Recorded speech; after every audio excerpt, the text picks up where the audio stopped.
नमस्कार, मी सागर जोशी. TV9 मराठीमध्ये आपलं स्वागत. आणि आता पाहणार आहोत विविध क्षेत्रातील टॉप 9 घडामोडी. राज्यामध्ये नाशिक, अहमदनगर त्याचबरोबर संभाजीनगरमध्ये तणावाची स्थिती पाहायला मिळाली. नेमकं काय घडतंय राज्यामध्ये पाहूया टॉप 9च्या माध्यमातून.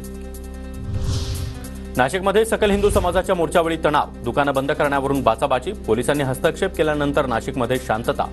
बांगलादेशातील हिंदूंवरील अत्याचाराच्या निषेधार्थ नाशिकमध्ये बंदची हाक देण्यात आली होती. नाशिकमध्ये शांतता प्रस्थापित करण्यासाठी पोलिसांकडून आंदोलकांवर सौम्य लाठीचार्ज. शांतता अबाधित ठेवण्यासाठी पोलीस पूर्ण तयारीत, स्थिती नियंत्रणात असल्याची पोलीस अधिकाऱ्यांची माहिती. कायदा सुव्यवस्था हातामध्ये घेण्याचा कुणीही प्रयत्न करू नये. सकल हिंदू समाज मोर्चा काढणार नाही तर कोण काढणार? पोलिसांनी मोर्चाला विरोध करणाऱ्यांची पाठ सोलून काढावी.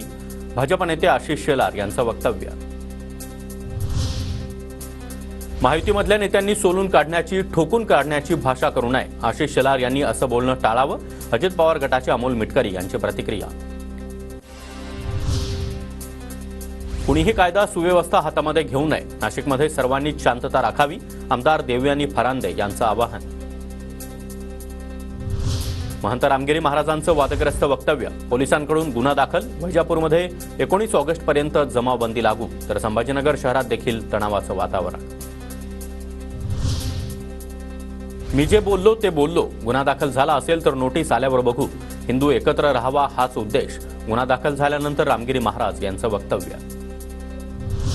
गुन्हा दाखल झालेल्या रामगिरी महाराजांच्या कार्यक्रमाला मुख्यमंत्री एकनाथ शिंदे यांची हजेरी. महाराष्ट्रामध्ये संतांच्या केसालाही धक्का लावण्याची हिंमत कुणी करू नये.